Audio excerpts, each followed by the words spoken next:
감사합니다. 오늘 함께 나눌 말씀은 고린도전서 14장입니다. 고린도전서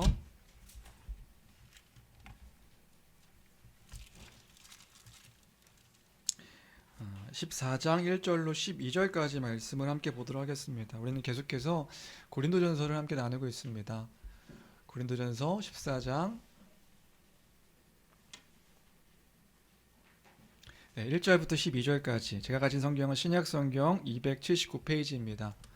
고린도전서 14장 1절로 12절까지입니다.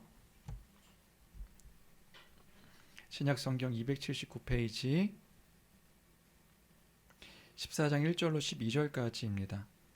원래 25절까지 보려고 했는데 오늘은 1절부터 12절까지만 함께 나누도록 하겠습니다.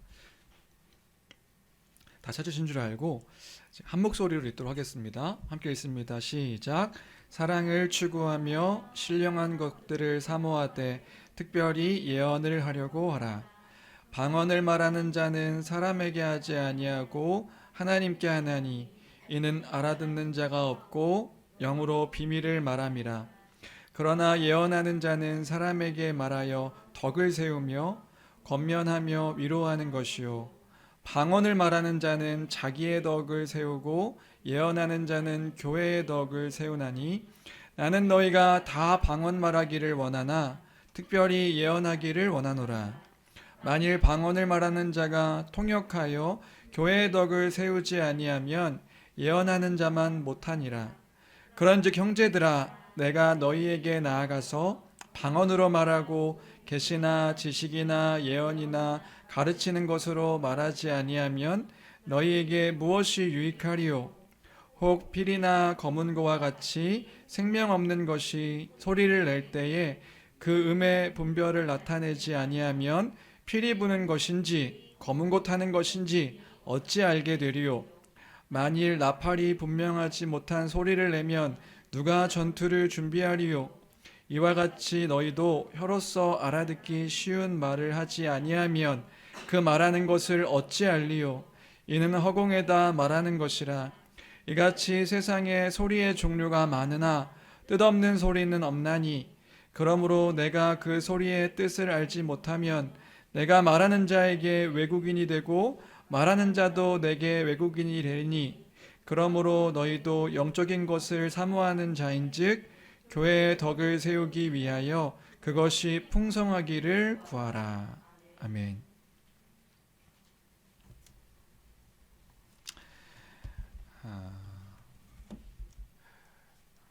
우리는 드디어 방언과 예언에 대한 이야기를 이제 함께 나누려고 합니다. 사도 바울은 고린도전서 12장에서부터요 계속해서 은사에 대한 이야기를 하고 있는 것을 볼 수 있습니다. 왜 은사에 대한 이야기를 계속해서 12장부터 하고 있었습니까? 왜냐하면 고린도 교회 안에 그 은사로 인해서 무언가 무질서함이 나타났었기 때문에 바울 사도는 12장부터 계속해서 고린도 교회에 나타났던 그 은사에 대한 문제를 질서 있게 이렇게 질서를 세워가는 모습을 이제 우리가 함께 볼 수 있었습니다. 이 무질서함은 그 당시에 고린도 지역 안에 있던 그 문화와도 연관되어졌다. 그 이야기를 지난주에 함께 나눴던 것 같습니다. 고린도 지역이라는 그 문화적이고 그 종교적인 영향으로 무언가 신비한 일들이 일어나는 것, 그 신비한 일들이 일어나는 것을 성령의 은사라고 그렇게 이해하는 사람들이 교회 안에 이제 있었던 것이지요. 특별히 당시에 고린도 지역에 그 이방 종교가 그랬었다고 했지요. 특별히 그 고린도 지역 자체의 이방 종교의 문화가 그랬다. 뭐냐면 뭔가 이렇게 황홀경에 빠지고 황홀경이라는 게 뭐냐면 뭔가 이렇게 신비한 그 체험들을 하는 거죠. 뭔가 이렇게 지금 이제 보여지는 것들과 다른 무언가 이렇게 환상을 보는 그런 황홀경에 빠지기도 하고 뭔가 이렇게 접신하기도 하고 그리고 뭔가 쾌락적인 어떤 그 체험들을 하기도 하고 그래서 막 그 어떤 이상한 말들을 하기도 하는 그 이방 종교의 그 당시에 고린도 지역 안에 있던 그 이방 종교의 그 문화가 교회 안으로 고린도 교회 안으로 이제 들어왔던 것입니다. 그래서 교회 안에도 그런 사람들이 이제 교회 안에 예수 그리스도의 복음을 듣고 또 교회 안에 들어오다 보니까 이제 교회 안에서 뭔가 신비한 일들, 뭔가 기이한 일들이 일어날 때 그것을 한편으로는 성령의 은사다, 성령께서 일하시는 역사다라고 이렇게 이해하고 그걸 자랑하는 사람들이 있었고, 또 한편으로는 그 자랑하는 사람들을 따라서 뭔가 그 사람을 이제 추종하는 사람들도 있었고, 그런 일들이 있다 보니까 바울 사도가 이제 은사와 관련해서 그 은사가 무엇인지, 어떻게 은사를 사용하는 게 옳은 것인지 이것들을 이야기하는 게 고린도전서 12장부터의 그 은사에 대한 내용이었다. 지난주 우리가 무슨 얘기했냐면, 그래서 진짜 은사와 가짜 은사를 구분해야 된다, 그런 이야기를 지난주에 했었던 것입니다. 진짜 은사와 가짜 은사를 구분해야 된다. 성령께서 허락하시는 진짜 은사는요 뭐냐 하면 그리스도를 드러내고 그리스도를 나타내는 것, 그 그리스도의 복음이 선포되어지는 것, 그것이 그 은사가 성령께서 허락하시는 진짜 은사인 것입니다. 그리고 그 은사는 결국에는 교회를 세우고 교회를 온전하게 세우는 일에 사용되어지는 그 선물, 그것이 성령의 진짜 은사이다. 진짜 은사는 뭐냐? 그리스도를 드러내는 것이란 말이지요. 그리스도의 복음을 드러내는 것입니다. 그리고 그 복음을 드러내는 것이기 때문에 교회를, 개인의 유익이 아니라 궁극적으로는 교회를 세우는 것, 그것이 진짜 은사다. 온전케 하는 것이 진짜 은사다. 그런 이야기를 했습니다. 그러니까 무언가 예수의 이름으로 방언을 하고 예수의 이름으로 내 삶에 어떤 일이 일어날 것이라고 무언가 얘기하고 예언이라고 말하면서 예언을 하고 예수의 이름으로 병자를 고치고 그렇게 한다 할지라도 우리는 그것을 성령의 은사라고 함부로 말하면 안 되는 것이란 말입니다. 그렇게 예수의 이름으로 뭔가 기적적인 일들을 한다 할지라도 그것은 성령의 은사다라고 우리가 함부로 그렇게 이야기하면 안 된다. 왜냐하면 그것은 그리스도의 복음과 아무런 상관이 없는 것일 수도 있기 때문에 그렇습니다.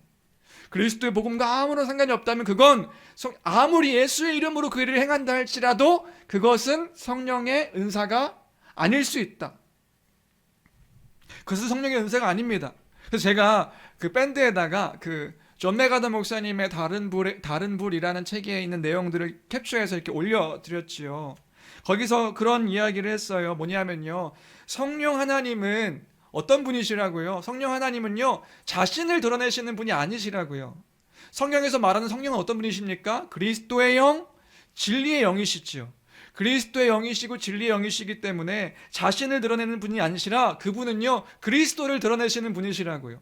그리스도가 어떤 분이신지를 나타내시는 분이 성령이시라고요. 알게 하시는 분이 성령이십니다. 단순히 기적을 일으켜서요 막 사람들을 놀래키거나 막 성령 자신이 이런 능력이 있다는 것들을 자랑하시는 분이 성령 하나님이 아니시다. 성령님도 자신을 감추시고 그리스도를 드러내시는데 우리가 성령의 역사라고 하여서 뭔가 기적, 초월적인 어떤 것들을 드러내고 나타내는 것들을 자랑한다면 그것이 진짜 은사일 수 있겠는가? 아니란 말이죠. 그건 진짜 은사가 아닌 것입니다. 성령도 그 복음을 드러내기를 원하신다고요. 그 복음이 무엇인지 성도들이 알기를 원하신다고요. 만약에 그리스도가 드러나지 않는 것이라 한다면 성령도요 자신을 감추신다고요. 그러니까 우리가 지난주에 그런 이야기를 했었던 것 같습니다. 뭐냐 하면 지금 바울 사도가 계속해서 이야기하는 것은 뭐냐 하면요, 교회가요 그 은사를 통해서 그리스도를 풍성하게 누려야 되는 것이다. 그리고 교회는 진리의 그 복음, 그 진리를 더 풍성하게 알고 그 진리를 사모하는 우리가 되어야 된다. 그 이야기를 하고 있는 것이란 말이지요. 교회는요 그 진리가 더 풍성해지기를 그렇게 사모해야 하는 것이다. 또 은사를 통해서 그리스도의 몸된 교회를 온전하게 세우는 것을 원하는 것이다. 그렇게 복음을 더 풍성하게 알아가는 교회가 되기를 주님의 이름으로 축복합니다. 그런 교회가 되어야 되는 거예요. 그 은사를 통해서 그 교회를 온전하게 세우는 일을 사모하는 우리가 되기를 주님의 이름으로 축원합니다. 그것이 하나님께서 우리에게 원하시는, 그 은사를 통해서 원하시는 그 하나님의 뜻이란 말입니다. 그래서 지난주에 그런 얘기했죠. 은사를 자랑하지 마라. 은사가 어떤 특별한 은사가 나타난다고 까불지 마라. 사랑 안에서 행하는 것이다. 사랑 안에서 행하는 것이다. 그래서 사랑이 제일이라 이런 이야기를 함께 나눴던 것 같습니다. 사랑함으로 은사를 행하고 사랑함으로 교회를 온전히 세우는 우리 모두가 되길 주님의 이름으로 축원합니다. 그것이 그 은사의 목적이란 말이죠. 그리고 이어서 14장입니다. 이제 14장, 많은 분들이 14장 이야기를 듣고 싶으셨겠지요. 14장 뭐 관심이 없으셨을 수도 있겠지만 14장 14장 1절부터 12절까지 봤는데요. 그래서 오늘 사도 바울이요 14장에서 궁극적으로 말하려는 것이 뭔가, 그래서 14장 우리가 같이 1절부터 12절까지만 봤는데 이제 뒤에도 함께 보려고 합니다. 근데 14장 궁극적으로 사도 바울이 이 14장에서 말하려는 것이 뭐냐 하면요, 따라해 볼까요? 14장에서도 이 말을 하고 있는 거예요.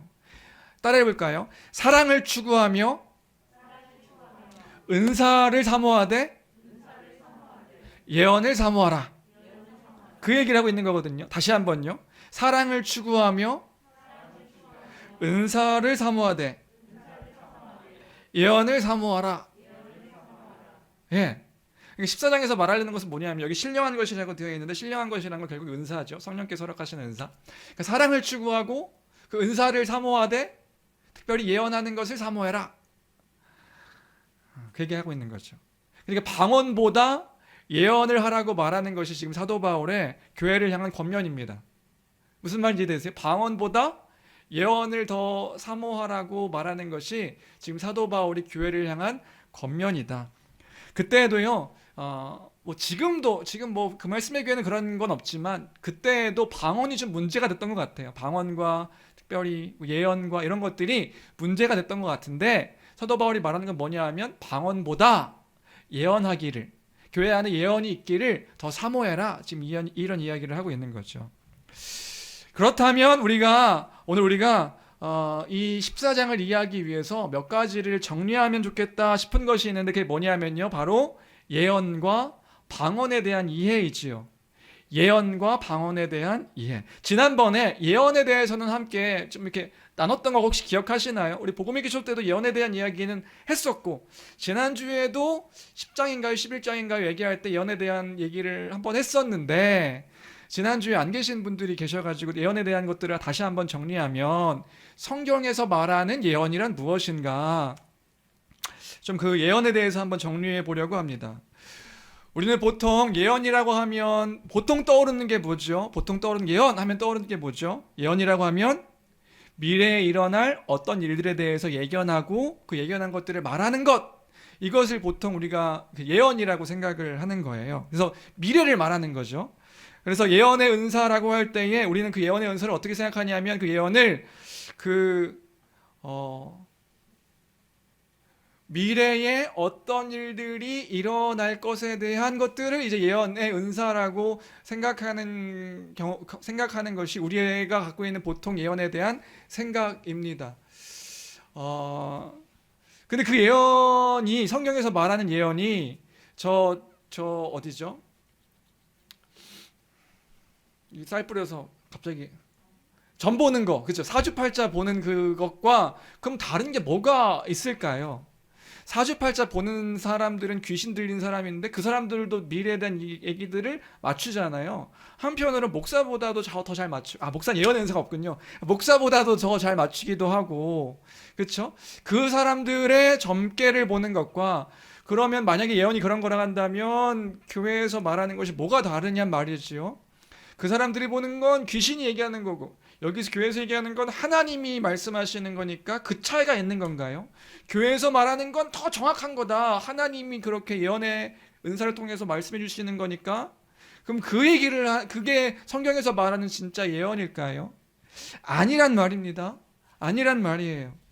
성경을 잘 연구하고 오늘 고린도전서 14장을 통해서 생각해 볼 때도 이 예언이라는 것은요, 단순히 미래를 내다보는 그것이 아님을 알 수 있습니다.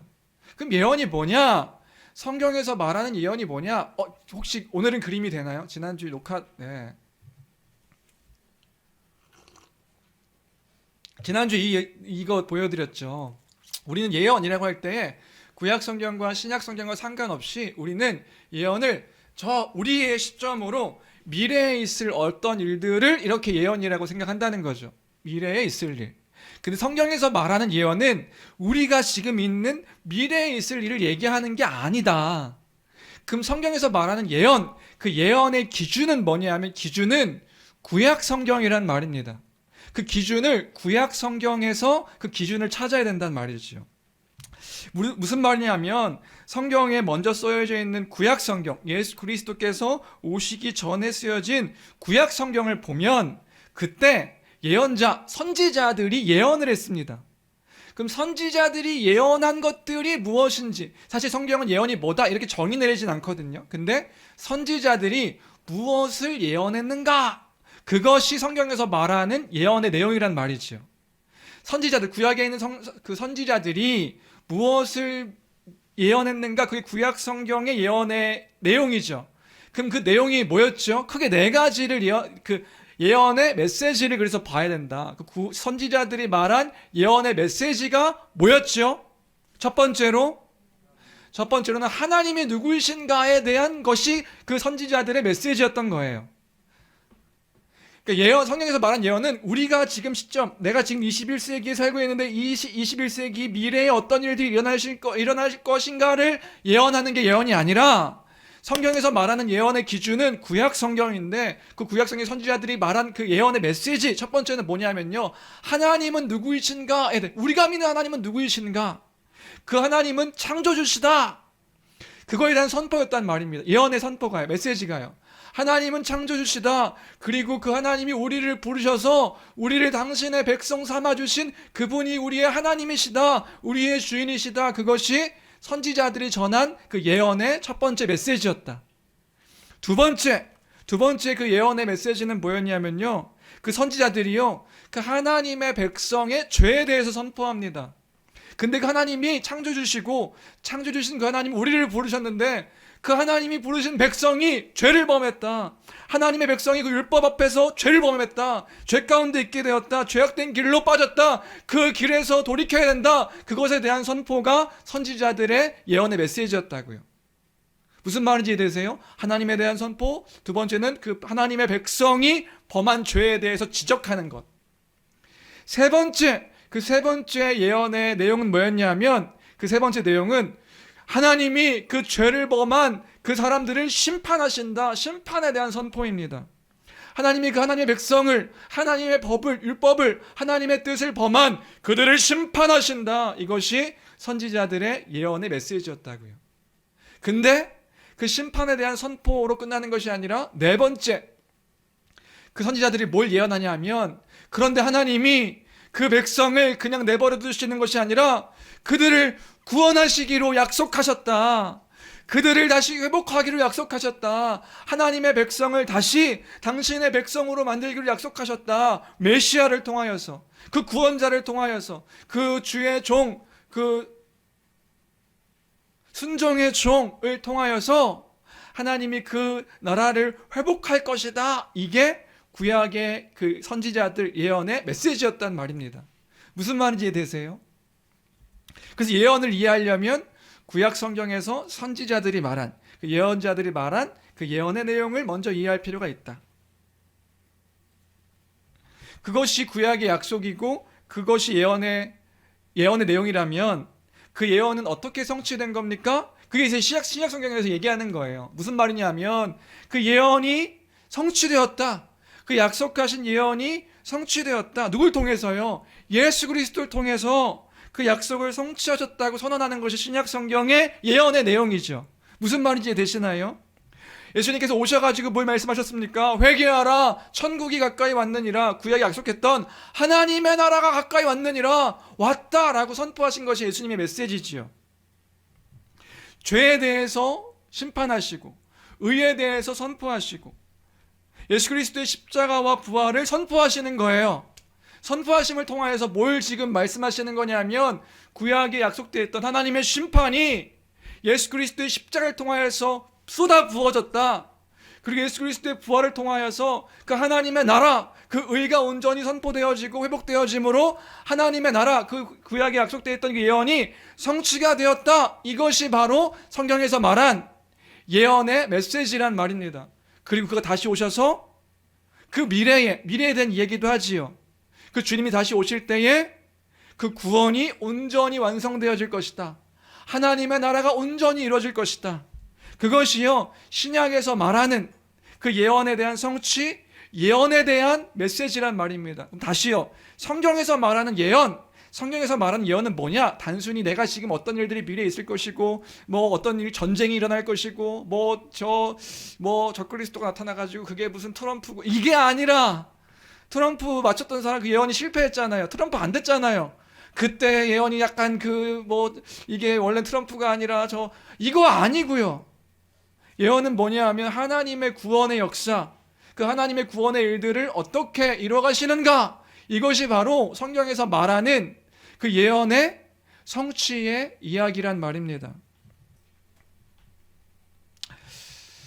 우리가 지난번에 그래서 그 구약의 약속에 대한 성취, 그 예언에 대한 이야기를 베드로가 사도행전 2장 16절 이하에서 마가의 다락방에서 기도하다가 성령을 받은 후에 설교함으로 그 구약의 약속이 성취되었다, 그 예언의 성취에 대한 이야기를 우리가 지난번에 살펴봤죠. 사도행전 2장 16절 이하에 그 베드로의 설교를 통해서 요엘의 선지자의 예언이 성취되었다는 것을 우리가 함께 살펴봤으니까요. 오늘은 다른 얘기 좀 해볼까요? 오늘은 예수님께서 하신 말씀도 함께 살펴보려고 합니다. 뭐냐면 마태복음 11장인데요. 마태복음 11장 그 이하를 보면 11장 2절 내용 그 이하를 보면요, 그런 이야기가 있어요. 뭐냐면 세례 요한이 나옵니다. 세례 요한이 나오는데, 세례 요한이 누군지 아시죠? 세례 요한 누구죠? 예수님의 오실 길을 선포했다. 예수님 오시기 전에 그 예수님이 먼저 회개하라, 천국이 가까이 왔느니라 선포했던 사람이 세례 요한이죠. 세례 요한이 11장에 보니까 감옥에 갇히는 일이 발생합니다. 감옥에 갇히는 일이 발생해서 세례 요한이요, 제자들을 예수님께 보내요. 예수님께 보내서 그러니까 감옥에 세례 요한이 갇혀 있으니까 자신의 제자들을 예수님께 보낸 다음에 예수님께 물어보라고 그렇게 지시합니다. 너희들이 가서 예수님께 물어봐라. 뭘 물어볼까요? 세례 요한이 그 제자들을 통해서요, 오실 이가 당신이 맞습니까? 라고 물어보고 와라. 왜요? 세례 요한이요, 의심스러운 거예요. 그러니까 내가 내 평생을 다해서 그 오실 그리스도를 기다렸고, 또 예수님이 오셔가지고 그가 예수 그리스도가 그리스도이십니다 라고 그를 따랐는데 의심스러운 거예요. 왜냐?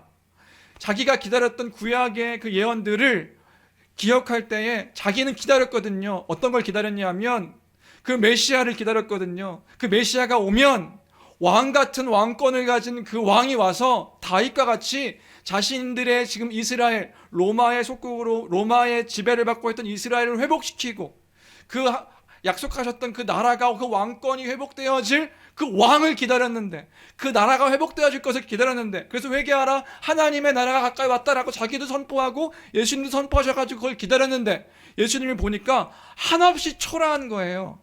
저 사람이 하는 걸 보니까 뭔가 이렇게 나라를 뒤엎을 만한 그런 그 강인함도 보이는 것도 아니고, 뭔가 그 액션도 취하지 않고 그거 하는 걸 봤더니 죄인과 과부와 고아와 가난한 자들과 세리와 이런 사람들과 어울리고, 자꾸만 죄인들과 함께하는 그 모습들, 물론 기적도 일으키고 초월적인 일들도 하지만 아무런 볼품없는 일들로 보이니까 세례 요한이요, 감옥에 갇혀가지고 이제 죽기 전에 제자들을 보내는 거예요. 물어봐라. 너희가 가서 널 좀 물어봐라. 내가 지금 잘못 기다렸는지, 당신이 오실 그이가 맞습니까? 너희가 물어보고 와라. 제자들이 와가지고 예수님께 물어봅니다. 우리가 요한이 보냈습니다. 물어보라는데요, 당신이 그이가 맞습니까? 그러니까 예수님께서 그 제자들에게 뭐라고 말하는 거예요? 11장 4절 이하의 말씀을 얘기하는 거예요. 11장 4절 이하 말씀 같이 함께 읽어볼까요? 함께 읽겠습니다. 시작. 예수께서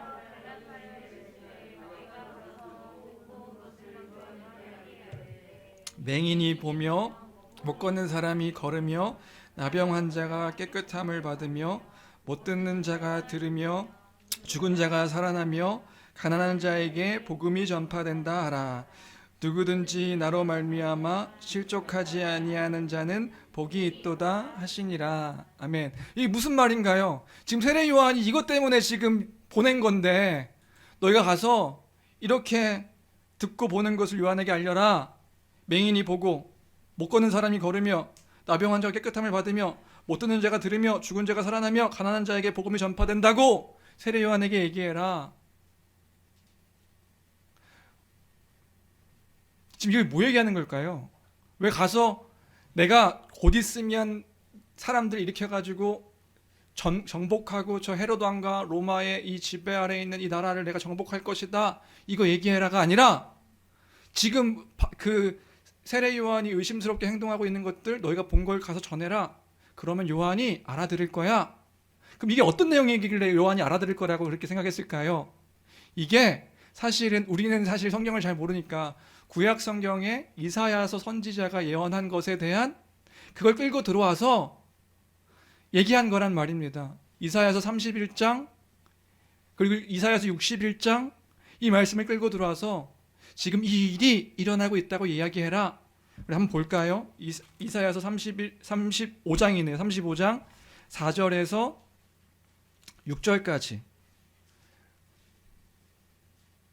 이사야서 35장 4절 함께 읽겠습니다. 시작. 겁내는 자들에게 이르기를 굳세어라, 두려워하지 말라. 보라, 너희 하나님이 오사 보복하시며 갚아주실 것이라. 하나님이 오사 너희를 구하시리라 하라. 그때에 맹인이 눈이 밝을 것이며 못 듣는 사람의 귀가 열릴 것이며 그때에 저는 자는 사슴같이 뛸 것이며 말 못하는 자의 혀는 노래하리니 이는 광야에서 물이 솟겠고 사막에서 시내가 흐를 것임이라. 아멘. 무슨 말인가요? 그 이사야 선지자가 예언했던 것들이 지금 이루어지고 있다는 것을 세례 요한에게 얘기해라. 하나님의 나라가 지금 임한 것임을, 지금 하나님께서 이 일들을 이루어가고 계심을 너희는 세례 요한에게 두려워하지 말라고 그렇게 얘기해라. 이사야서 61장 1절 말씀만 볼까요? 1절입니다. 시작. 주 여호와의 영이 내게 내리셨으니 이는 여호와께서 내게 기름을 부으사 가난한 자에게 아름다운 소식을 전하게 하려 하심이라. 나를 보내사 마음이 상한 자를 고치며 포로된 자에게 자유를, 갇힌 자에게 노임을 선포하며. 가난한 자에게 뭐가 선포된다고요? 아름다운 소식을 전하게. 그러니까 그 복음이 선포되어지는 것, 이것이 지금 이루어지고 있다라고 너가 가서 얘기해라. 그럼 세례 요한이 알 거야. 무슨 말인가요? 이사야서를 통하여서 예언되었던 것이 예수 그리스도로 말미암아 성취되었다, 그 복음이 선포되었다라고 말하는 것이죠. 그렇다면 다시요, 지금 매개하려는 건 뭐냐면요, 성경에서 말하는 예언이 뭐냐 하는 거예요. 성경에서 말하는 예언, 그가 구약의 약속을, 구약이 약속하고 있던 것들을 이루셨다, 이것이 선포되어지는 것, 그 복음, 그 그리스도께서 이루시고 그가 누구이시며 그가 하신 일들은 무엇이고 그 약속하신 것들이 무엇인가, 이 성취되었던 것들을 드러내고 나타내는 것, 그것이 성경에서 말하는 예언의 내용인 것이란 말입니다. 구원을 완전하게 이루실 것이다, 하나님의 구원 역사가 어떻게 이루어질 것인가를 선포하는 것, 그것이 예언의 주된 메시지란 말이지요. 그러니까 예언은 단순히 우리가 여기 속으면 안, 예수의 이름으로 동쪽으로 가라, 서쪽으로 가라, 막 두려워하게 만드는 거예요. 제가 오늘 아침에도 그 예언 기도, 그리고 예언 기도 이렇게 검색하다가 홍혜선 씨인가요? 홍혜선 씨가 막 방언 막 하면서 막 통역하면서 막 한국 이제 12월 달에 7년 전에 12월 달에 하나님께서 전쟁을 일으키신다고 말씀하셨다. 그 사람들이 두려워가지고 빨리 지금 한국을 떠나라 막 이렇게 예언했던 사람이 있단 말이지요. 예수의 이름으로요. 예수의 이름으로 그렇게 예언하는 것, 그것이 성경에서 말하는 진짜 예언, 진짜 은사가 아니다. 지금 우리 곳곳에서요, 그런 그 은사에 대한 왜곡된 것들로 인해 가지고요, 우리를 두렵게 하고 염려케 하고 걱정케 하는 일들이 너무나도 많단 말입니다. 그건 예언의 은사가 아니다. 확실하게 얘기할 수 있는 거예요. 그건 예언의 은사, 혹시나 그리스도께서 말씀, 아니요, 아니라고 담대히 얘기할 수 있습니다. 그건 예언의 은사가 아닌 거란 말입니다. 예언의 은사는 뭐냐? 예언은 뭐냐? 그리스도의 그 복음, 그리스도께서 이루신 성취하신 것들을 드러내고 선포하는 것, 그 결국에는 그 성경의 말씀, 그 진리가 곧 예언의 의미란 말입니다. 고린도 교회에 나타났던 그 예언도요, 이런 메시지들이 전달된 것이 예언이었던 거예요. 예배 때 그 그리스도의 복음을 드러내는 예언이었던 거죠. 그러니까 지금 사도 바울이 뭘 얘기하고 있는 거냐면 예언을 사모해라. 이 말은 주의 그 복음의 말씀을 사모해라. 이 이야기를 하고 있는 것이란 말입니다. 그러니까 교회는 뭘 사모해야 되는 거예요? 그 말씀을, 주의 말씀을, 그 말씀을 붙잡고 그 말씀을 사모하는 교회가 되어야 한다. 가장 중요한 것은 그 그리스도께서 이루신 성취하신 그 하나님 나라의 복음을 온전하게 사모하고 그것을 더 드러나기 위해 사모하는 우리가 되어야 한다. 그런 교회가 되기를 주님의 이름으로 축원합니다. 그 다음으로 오늘 예언과 방언에 대한 이야기를 하니까요. 우리는요, 방언에 대해서도 함께 생각해 봐야 합니다. 이 방언은 사실 지금 우리 안에서도 되게 논쟁이 되고 논란이 되고 있는 것 중에 하나인데, 오늘 14장 이 안에서 좀 생각해 보면 좋을 것 같습니다. 방언이란 무엇인가? 12장, 13장, 14장 이 안에서 우리가 방언이란 무엇인가를 조금 생각해 보면 좋겠는데요. 방언이란 우리가 좀 오해하는 것들이 있습니다. 오해하는 것들 중에 하나는 뭐냐면요, 우리는 보통 방언이라고 하면 개인에게 주어진 신비하고 영적인 그 능력, 그것을 우리가 방언이라고 이제 생각합니다. 좀 어떤 언어적인 능력인 거죠. 특별히 기도할 때 개인의 영혼의 유익을 위해서 허락되어진 은사로 방언을 이야기하죠.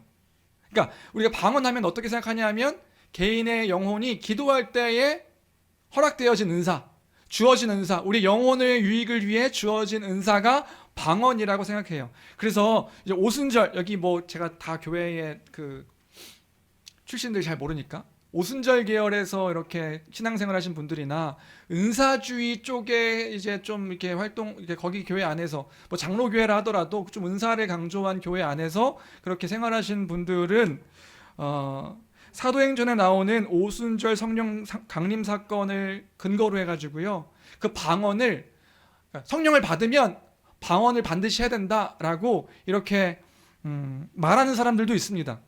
무슨 말인지 아세요? 내가 성령 받았는지, 내가 성령의 사람인지 어떻게 하냐? 방언, 오순절 때 그 마가의 다락방에서 다 방언 받지 않았냐?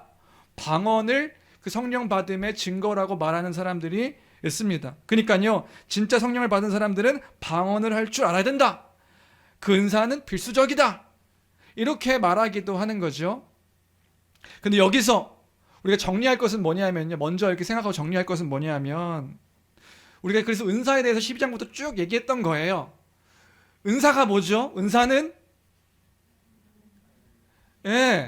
믿는 자에게 허락하시는 성령의 선물, 어떤 걸 받는 거죠? 그리스도의 영광의 분기, 그리스도의 것을 받는 겁니다. 다 받는 건가요? 아니요. 각 사람에게 성령께서 각 사람에게 허락하시는 거죠. 왜 주시는 거죠?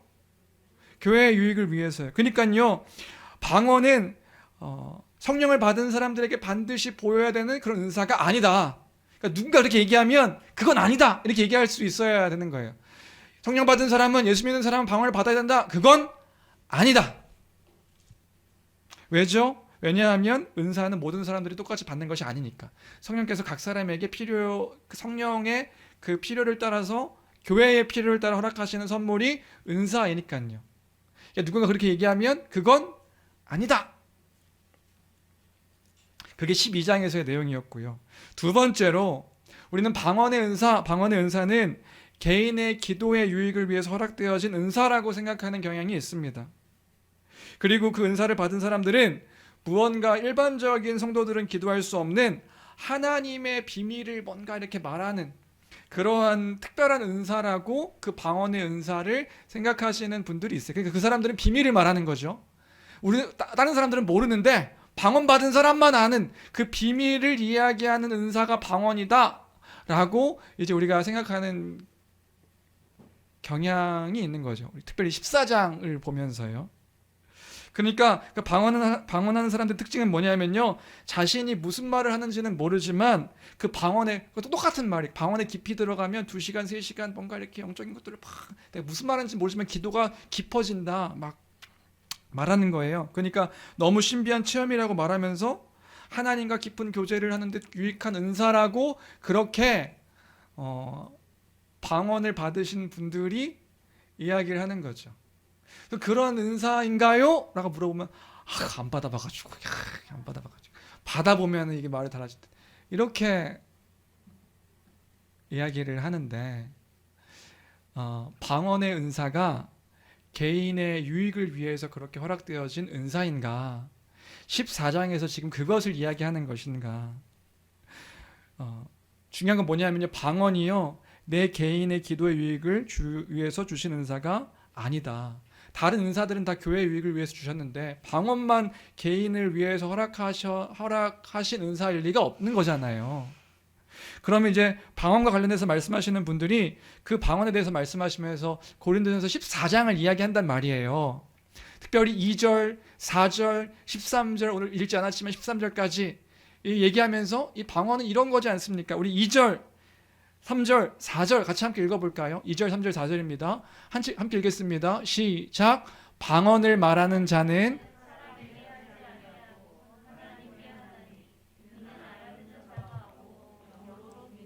네, 방언을 말하는 자는 사람에게 하지 아니하고 하나님께 한다.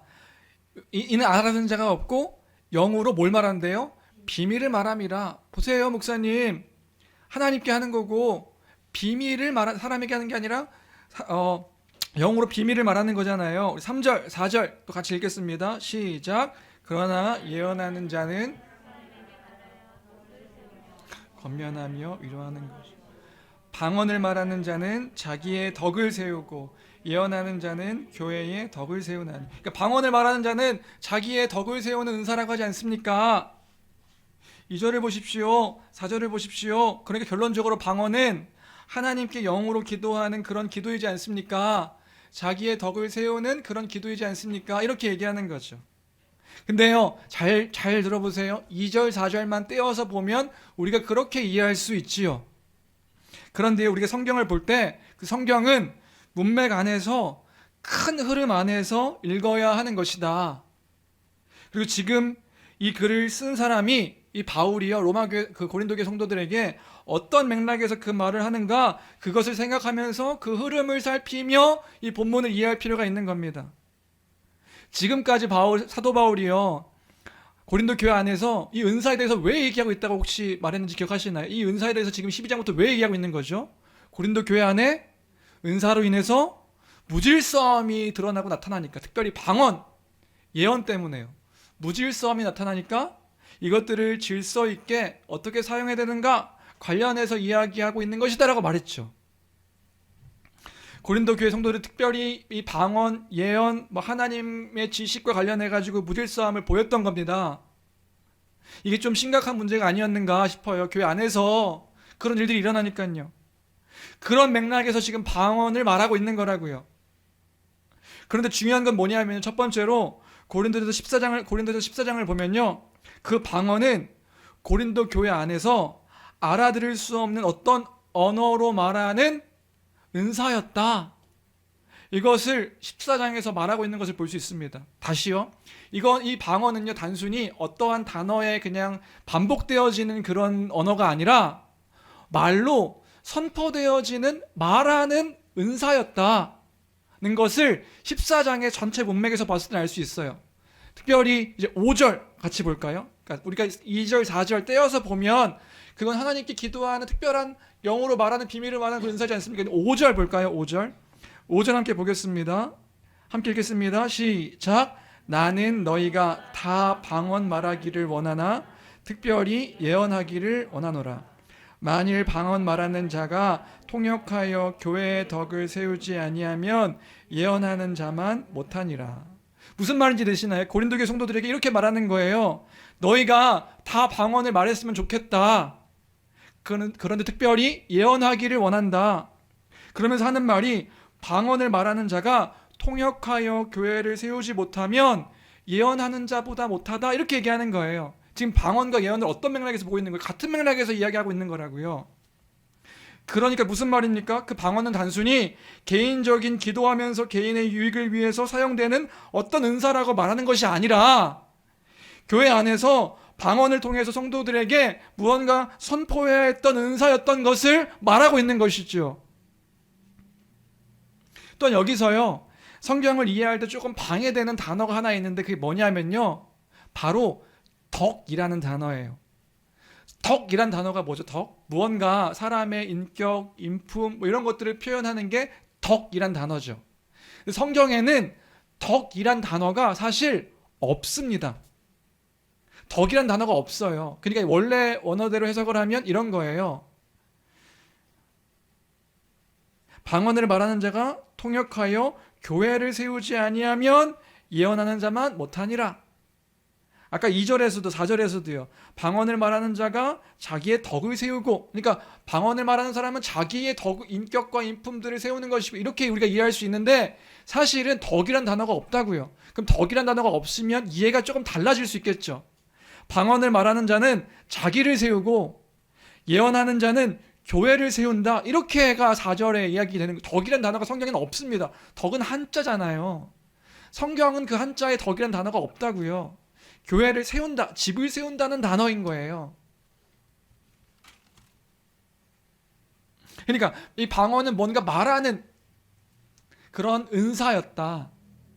또요, 6절, 7절을 볼까요? 6절, 7절입니다. 6절, 7절, 6절에서 사도 바울이 고린도 교회에게 이런 말을 하는 거예요. 뭐냐면, 같이 함께 읽겠습니다. 시작. 그런즉 형제들아, 내가 너희에게 나아가서 방언으로 말하고 계시나 지식이나 예언이나 가르치는 것으로 말하지 아니하면 너희에게 무엇이 유익하리요?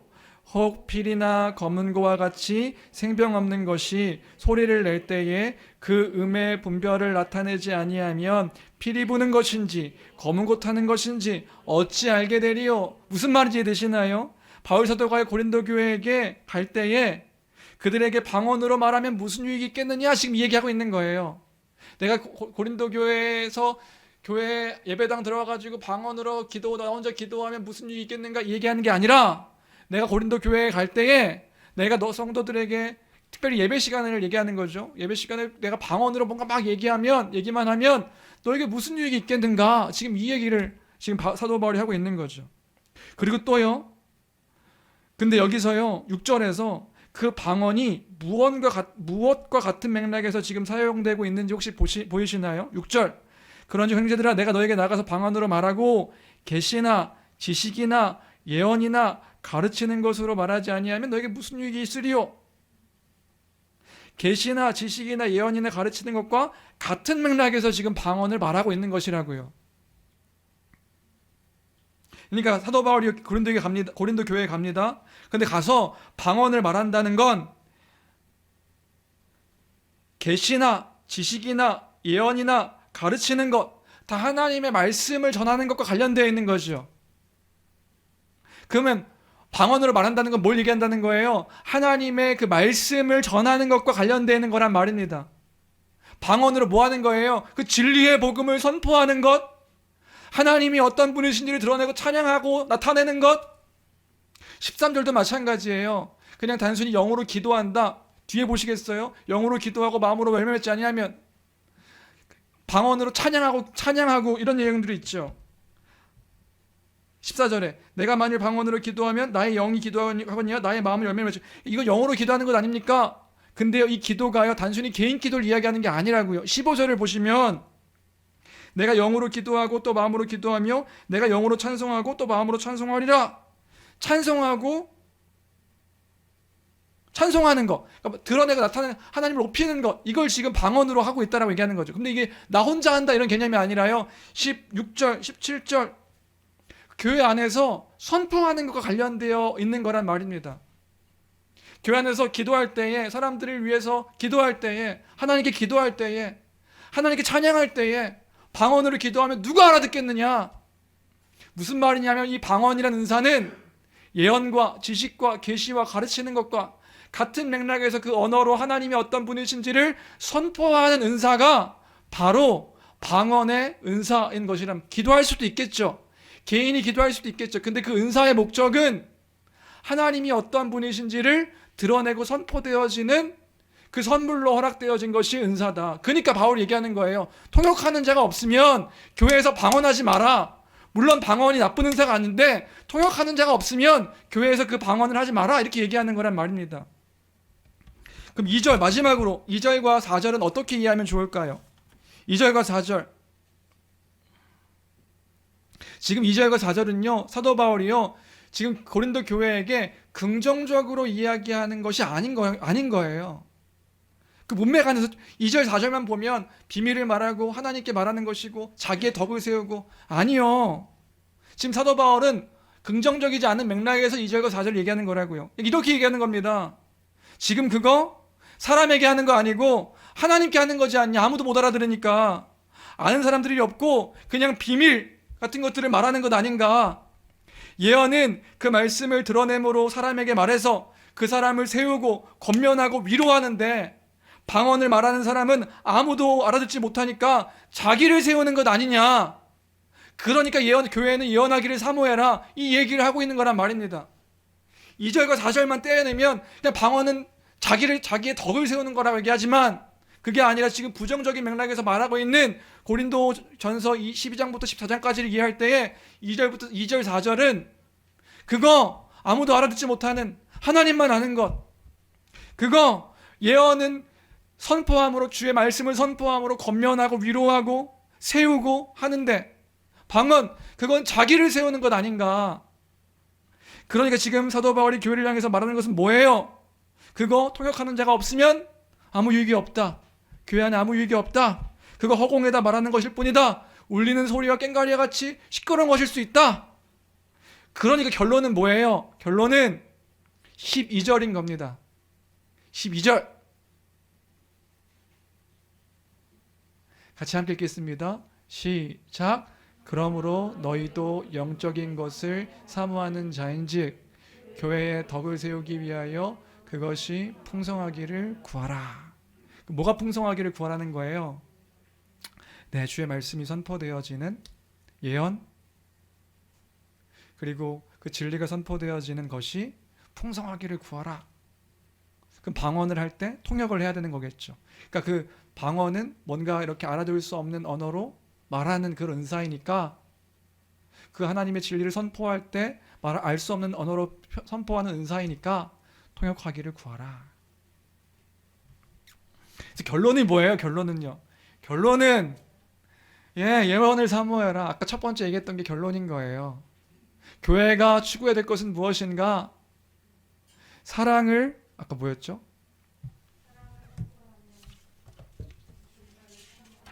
교회에게 얘기하는 건 이게 명령입니다. 명령법으로 되어 있어요. 사랑을 추구하며 은사를 사모하되 예언을 사모해라. 교회 안에 그 바른 복음의 진리가 더 드러나고 풍성하도록 교회는 그것을 사모해라 이렇게 얘기하고 있는 거란 말입니다. 말씀을 정리합니다. 그래서 결론은 뭐냐 하면 주의 말씀을 더 풍성하게 사모하는 우리가 되어야 한다. 그 진리를 드러내는 것을 그 진리를 아는 것에 더 풍성한 교회가 되어야 한다. 그것이 그래서 결국에는 교회를 온전하게 세우는 그런 은사로서 사용되어져야 된다.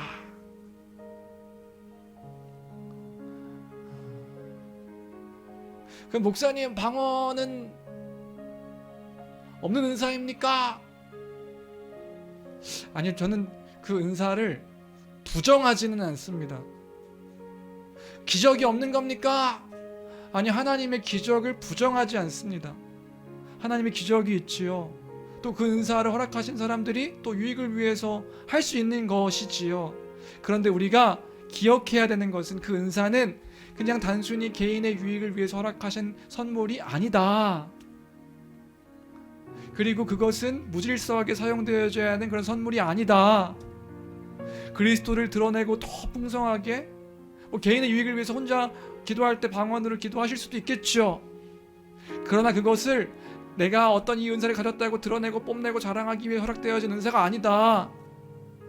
궁극적으로 교회가 더 사모하고 갈망해야 되는 것은 교회가 서로 사랑하는 그 일들을 통하여서 그리스도가 온전하게 풍성하게 누려지는 교회가 되기를 더 사모해야 하는 것이고, 그 진리의 말씀을 더 풍성하게 아는 것, 그 알므로 말미암아 우리에게 이루신 그 일들이 무엇인지, 그 구원의 일들은 무엇인지, 그 약속의 것들은 무엇인지, 교회가 무엇을 소망하며 살아가는 것인지, 이것들이 더 풍성하게 드러나고 나타나고 살아나기를 갈망하는 것, 그것이 교회가, 우리가 사모해야 하는 것이란 말입니다. 진리가 흐릿해져 버린 이 시대 속에서 교회가 그 진리 안에 풍성해지기를 갈망하는 것이 우리의 바람이어야 한단 말입니다. 아무도 말씀 가운데 살아가지 않는 그러한 삶들, 그러한 성경들을 보면서 안타까워하고 아파해하고 슬퍼해하며 그 진리 가운데 거하기를 갈망하며 기도하는 것이 우리의 모습이어야 한단 말이지요. 우리 교회가 누구 하나 그 말씀 가운데 그 서있지 못하는 것들을 안타까워하며 애통해하며 그 은사로 그것들을 섬기며 함께 그 말씀 가운데 거하기를 소망하며 나 또한 그 진리 가운데 있기를 사모하는 것, 그것이 바로 교회가 보여야 할 태도란 말입니다. 그런 교회가 되게 해주십시오. 그런 교회, 그 말씀 안에 온전하게 서 있는 그런 튼튼한 교회가 되게 해주십시오. 쓰러지지 않고 넘어지지 않고 말씀으로 말미암아 생명의 진리가 온전히 선포되어지고 그 말씀 가운데 뿌리 박혀가지고 살아가는 성도들이 되게 해주십시오. 그것이 우리가, 이 교회가 갈망해야 하는, 사모해야 하는 내용이란 말입니다. 우리 이 찬양 함께 고백했으면 좋겠는데요. 그래서 그런 기도의 마음으로 이 찬양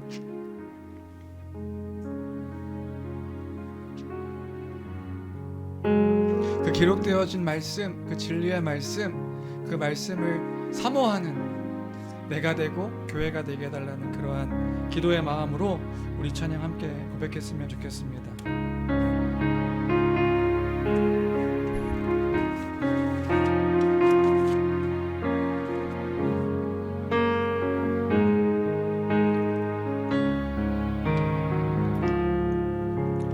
말씀 앞에서 경외함으로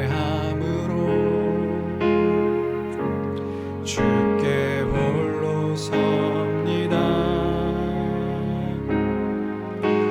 생명의 말씀 믿고 순종해 주를 예배합니다. 기록된 말씀 힘이 있어서 진리로 우리 거룩해 하며 거룩한 말씀 세세 영원히 복음이 되어 말씀하시네. 하나님 말씀에 두려워 떠는 자, 그 말씀에 생명을 거는 자, 한 사람 찾으시는 주님의 약속을 믿어. 하나님 말씀에 운명을 거는 자, 순종하며 주 따라가는 자, 영원한 하나님 나라 이뤄갈 주의 교회여. 일어나.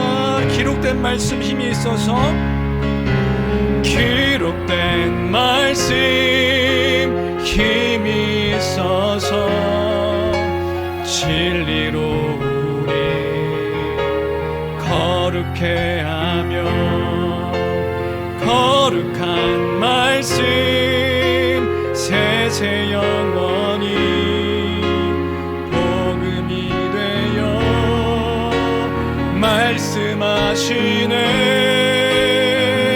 하나님 말씀에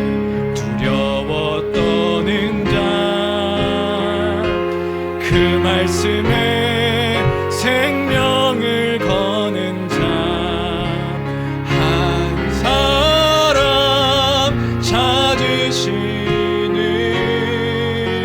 주님의 약속을 믿어 하나님 말씀에 운명을 거는 자 순종하며 주 따라가는 자 영원한 하나님 나라 이뤄갈 주의 교회여 일어나라 말씀은 우리를 구원에 이르는 지혜이니 목숨과 내 뜻 다해 그 말씀에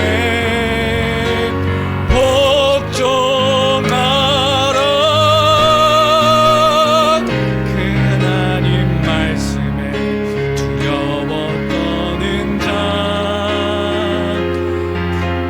내 생명을 거는 자 한 사람 찾으시는 주님의 약속을 믿어 하나님 말씀에 운명을 거는 자 순종하며 주 따라가는 자 영원한 하나님 나라 이뤄갈 주의 교회여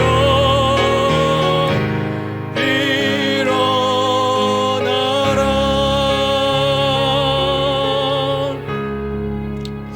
아멘. 이 시간 함께 기도했으면 좋겠습니다. 기도할 때에 하나님 우리가 그런 자들이 되게 하여 주옵소서. 주의 말씀을 사모하고 그 말씀 가운데 거하며 그 말씀에 생명을 걸고 그 말씀으로 말미암아 살아가는 우리가 되게 허락해달라고, 그런 내가 되게 허락해달라고, 그 말씀에 그 목숨을 다하여 마음을 다하고 뜻을 다하고 그 목숨을 다하여 그 말씀에 순종하는 하나님을 사랑하는 그 일들 가운데, 그리고 이 교회를 사랑하는 일들 가운데 그 모든 것들을 다하는 내가 되게 해달라고, 그 진리의 말씀 가운데 주의 말씀을 사모하는 내가 되게 해달라고, 그런 교회가 되게 해달라고, 그런 우리가 되게 해달라고, 그 말씀으로 살아가는 우리가 되게 해달라고, 그 진리의 말씀 가운데 살아가는 우리가 되게 해달라고 이 시간 함께 기도하며 나가도록 하겠습니다. 함께 기도하시겠습니다. 존귀하신 하나님 아버지, 아버지 하나님, 우리가 여기에 있습니다. 주님, 우리가 여기에 있습니다. 그 주의 진리를 사모하며 그 말씀 가운데 거하며 그 말씀으로 말미암아 살아가는 그런 우리가 되게 허락하여 주옵소서. 무질서하고 혼란스럽고 혼탁한 이 시대 속에서 주님 우리를 부르셨고 그 부르심 가운데 영원한 하나님 나라의 그 약속의 말씀을 우리에게 허락하여 주셨사오니 그 약속의 그 진리를 선포하며 세례 요한과 같이 두려워하여 그가 오실 이가 당신이십니까? 두려워하는 우리의 심령 가운데 하나님 아버지 그 말씀을 선포하심으로 말미암아 아버지 하나님 우리의 심령 가운데 그 말씀이 깊이 새겨짐으로 말미암아 이 시대와 이 세상 가운데서 주님을 바라보며 그 뜻 가운데 거하는 우리가 될 수 있도록 도와주시옵소서. 하나님 아버지, 우리가 그 가운데 그 부르심을 받았습니다. 그 구원이 무엇인지를 알았습니다. 하나님 나라가 무엇인지를 알았습니다. 그러나 주님, 여전히 연약하고 여전히 흔들리며 여전히 염려하는 우리의 심령을 주여 주님께 의탁합니다. 하나님 아버지, 우리에게 은혜를 허락하여 주옵소서. 이 교회에게 주여 믿음을 허락하여 주옵소서. 그 말씀으로 말미암아 그 주의 진리가 선포되어지는 그런 교회가 될 수 있도록 도와주옵소서. 주님, 세상이 흔들리고 사람들은 변한다 할지라도 주님, 우리가 흔들리지 아니하며 우리가 있음에 무릎 꿇지 아니하는 바알과 아세라에게 무릎 꿇지 아니하는 그 7,000명의 사람들이 아버지 우리가 될 수 있도록 주여 도와주시기를 간절히 빌고 원하옵나이다.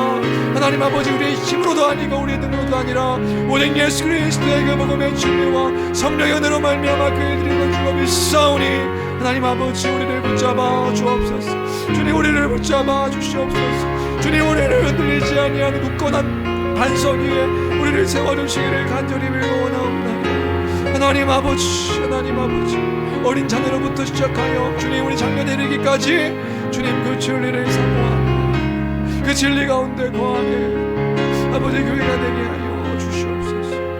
아버지 하나님,